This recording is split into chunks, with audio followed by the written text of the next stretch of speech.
Look at this guy. You smell like cow. What do you want to say? Look. He's Chinese because he doesn't say anything. Nick, say something.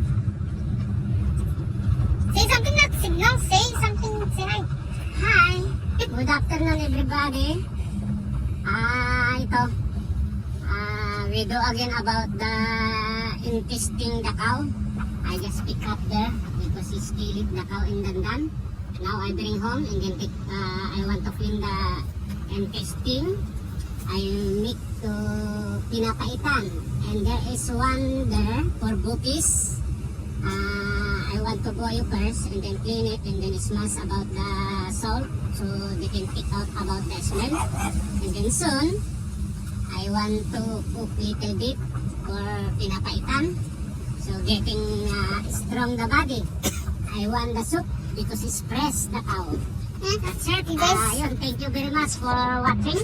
And CNMI 670 Big Bird.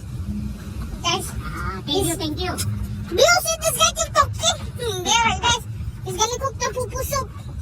Pupu. It's here in our pickup. I just make it and then planters. Okay, guys, he's done already. It's too much talking and he's very stinky. I'm with him in the car. He's stinky.